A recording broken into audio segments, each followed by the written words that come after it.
kembali lagi bersama saya Ilzam Nuzuli. Ya, betul sekali. Di sini saya akan menerangkan tentang menentukan tema pertunjukan tari. Nah, tema pertunjukan tari itu dibagi menjadi 4. Yang pertama yaitu tema konstekstual yang diambil dari berbagai bencana alam. Seperti banjir, longsor, dan sampah yang berserakan. Itu bisa menjadi tema konstekstual. Yaitu selanjutnya tema alam. Nah, tema alam ini lebih berfokus pada hutan-hutan kayak pohon, hewan atau yang lain-lain seperti bunga. Dan selanjutnya yaitu tema cerita rakyat Indonesia. Nah, cerita rakyat Indonesia sendiri di daerah kita ini banyak. Seperti contohnya tari kecak. Nah, itu diambil dari cerita Ramayana dan Sita. Selanjutnya yaitu tema P5, kearifan lokal, Bhinneka Tunggal Ika. Dan gaya hidup berkelanjutan, bangun jiwa dan raga. Nah, itu bisa juga. Selanjutnya yaitu beberapa faktor yang harus diperhatikan dalam menentukan konten pertunjukan yang akan ditampilkan peserta didik. Yang pertama yaitu minat dan bakat peserta didik di kelas. Nah, tidak mungkin di kelas kita atau di kelas yang lain itu semuanya minat tari atau minat tari satu seperti gandrung atau yang lain-lain. Satu kelas itu minat gandrung semua. Mencari minat dan bakat peserta didik. Yang kedua yaitu kemampuan peserta didik dalam memahami materi unit sebelumnya.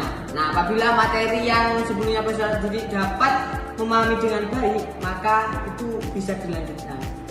Ketika tidak menerima dengan baik atau sering lupa, nah itu mending mengulangi materi yang sebelumnya. Selanjutnya itu fasilitas sekolah. Nah, fasilitas sekolah ini sangat dibutuhkan ya. Karena apa? Karena sebuah minat tari itu tidak akan terwujud apabila fasilitasnya kurang. Selanjutnya yaitu ketersediaan dana. Karena tari ini membutuhkan sebuah dana seperti kostum, seperti pelatih atau yang lain-lain berhubungan dengan tari. Nah, itu juga termasuk pada faktor yang harus diperhatikan untuk peserta didik menentukan tari. Nah, itu beberapa faktor yang harus diperhatikan dalam menentukan tari peserta didik. Nah, selanjutnya yaitu memilih dan menentukan bentuk karya tari. Nah, bentuk karya tari sendiri itu dibagi menjadi 3. Yang pertama yaitu tari tunggal. Nah, tari tunggal ini biasanya ditarikan oleh satu penari, biasanya tari tunggal. Seperti tari celana topeng dan sebagainya. Nah, itu juga termasuk karya tari tunggal. Yang kedua yaitu tari berpasangan. Tari berpasangan ini biasanya dilakukan oleh 2 penari atau lebih. Contoh dari tari tersebut yaitu tari Zapin dari Riau, itu termasuk tari berpasangan. Selanjutnya yaitu tari kelompok massal. Kelompok massal ini biasanya ditarikan oleh banyak orang atau seperti tari merak, tari jaroe dari Aceh itu banyak. Seperti tari saman itu juga termasuk tari kelompok. Selanjutnya yaitu menentukan jumlah penari. Nah, jumlah penari ini kayaknya sama saja dengan memilih dan menentukan bentuk karya tari. Soalnya ya memilih menentukan jumlah penari itu berapa, dipilih berapa, sama saja. Selanjutnya yaitu menyiapkan unsur-unsur tari. Nah, unsur-unsur tari ini banyak sekali ya, seperti properti, seperti busana, panggung, tata rias, itu unsur-unsur tari. Nah, mungkin itu ya cuplikan dari keterangan yang saya sampaikan. Selanjutnya akan dibahas oleh rekan saya. Assalamualaikum warahmatullahi wabarakatuh. Perkenalkan, nama saya Firda Fatul Yaumi dari kelas 10-1. Di sini saya akan menjelaskan tentang pelajaran seni tari bab 5, membuat pertunjukan karya tari. Di sini saya akan menerangkan tentang menyusun kepanitiaan dan jadwal pertunjukan tari. Pementasan tari adalah suatu kegiatan yang dilakukan dengan kerjasama dari banyak pihak. Selain penari dan pemain musik ringan, terdapat peran lain yang memiliki andil besar dalam terselenggaranya pementasan tari. Peran tersebut adalah panitia pergelaran. Panitia adalah Tahap lanjutan apabila jenis karya tari yang akan dipertunjukkan sudah ditentukan. Adapun tujuan dibuatnya kepanitiaan sebagai berikut. Yang A, mengatur jalannya acara mulai dari persiapan hingga acara selesai. Yang poin D, mengelola materi acara. Are you okay? Okay. You can plap. Assalamualaikum warahmatullahi wabarakatuh. Halo teman-teman, perkenalkan nama saya Indonesia Ramadhani dari kelompok 3 absen 20. Jadi di sini saya akan menjelaskan tentang pelajaran seni tari. Yang pertama, tim pelaksanaan harian, menyusun jadwal dan rencana anggaran. Yang pertama, tim pelaksanaan harian. Tim pelaksanaan harian terdiri dari ketua, sekretaris, dan bendahara. Jadi tugas dari ketua, sekretaris, dan bendahara yaitu adalah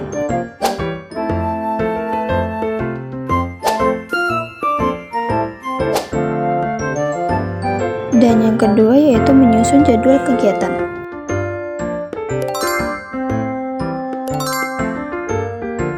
Dan yang terakhir rencana anggaran. Sebelum membuat anggaran biaya perlu diperhatikan hal-hal berikut ini. Setelah itu perlu kita cermati langkah-langkah pembuatan berikut ini.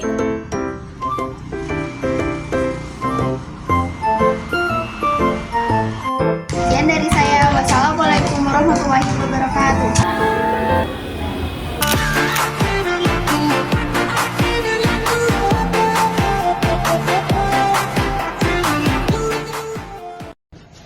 Assalamualaikum warahmatullahi wabarakatuh. Perkenalkan, nama saya Lutfi Ardian. Saya dari kelas 11 ingin sedikit menerangkan tentang panggung prosenium atau panggung bingkai. Jadi prosenium berarti yang mendahulukan adegan dalam hubungannya dengan perpetaan panggung prosenium. Dinding yang memisahkan auditorium dengan panggung itulah yang disebut prosenium. Panggung prosenium disebut sebagai panggung bingkai karena penonton menyaksikan aksi penari dalam melakukan sebuah bingkai atau lengkung prosenium. Bingkai yang dipasangi layar atau gorden inilah yang memisahkan wilayah penari dengan penonton yang menyaksikan pertunjukan dari satu arah. Dengan pemisahan ini, maka penggantian tata panggung dapat dilakukan tanpa pengetahuan penonton. Contohnya sebagai berikut. Yang kedua, panggung portabel. Panggung portabel yaitu panggung tanpa layar muka dan dapat dibuat di dalam ataupun di luar gedung dengan mempergunakan panggung yang dipasang dengan koko di atas kuda-kuda. Tempat penonton biasanya menggunakan kursi lipat. Contohnya sebagai berikut.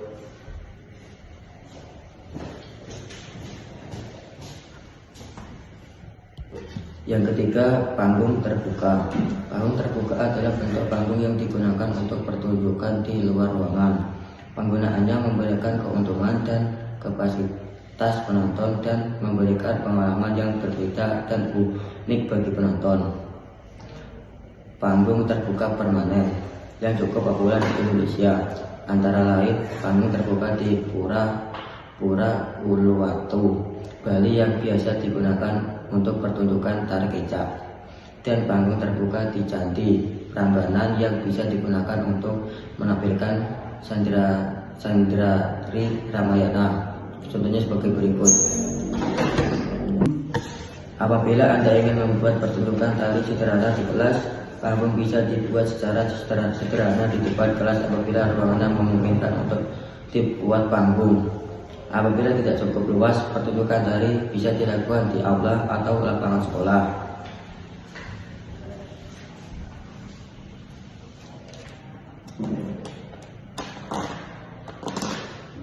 Apabila peralatan dan pendanaan yang tersedia terbatas, Anda dapat melangsungkan pementasan tanpa panggung dan beralaskan tanah atau lantai saja.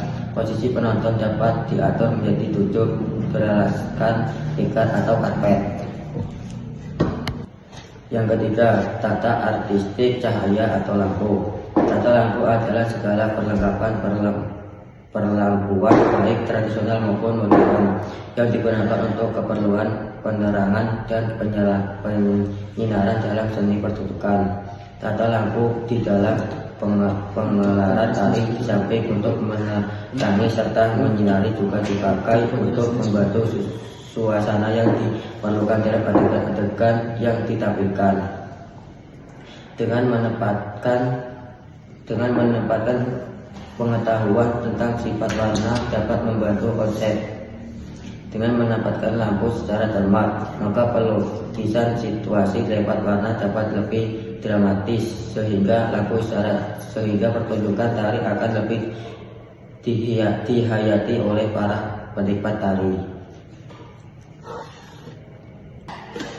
A. Tersediaannya peralatan dan perlengkapan, artinya tersediaannya cukup lampu, kabel, holder, dan beberapa. B. Tata letak dan titik fokus. Tata letak adalah penempatan lampu, sedangkan titik fokus adalah daerah jatuhnya cahaya. Pada umumnya menempati lampu dalam pementasan adalah di atas dan dari arah depan panggung sehingga titik fokus tetap berada di daerah panggung.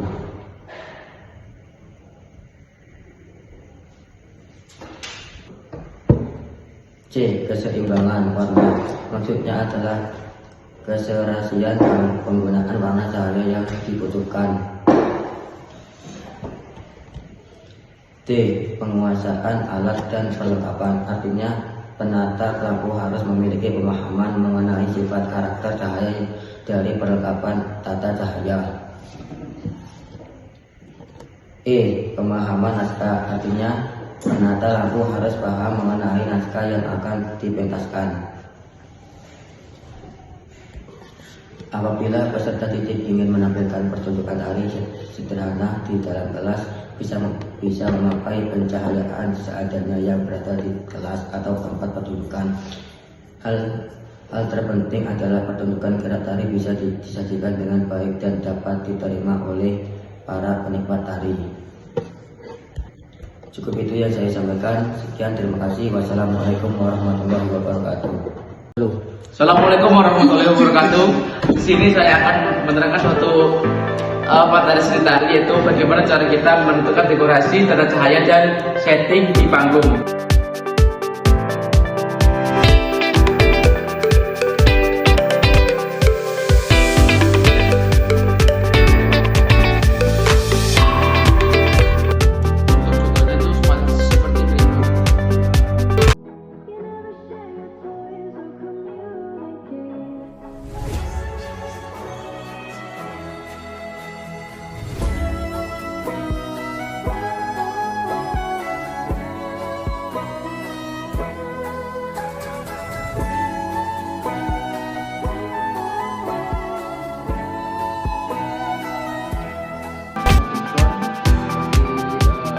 Rebutan atau cahaya di belakang panggung bisa. Contohnya itu seperti ini.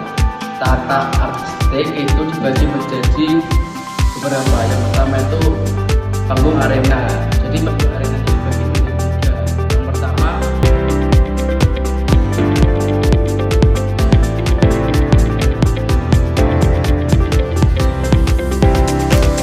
sekian dari materi dari saya. Bila ada salah kata mohon dimaafkan. Wabillahi taufiq wal hidayah. Wassalamualaikum warahmatullahi wabarakatuh.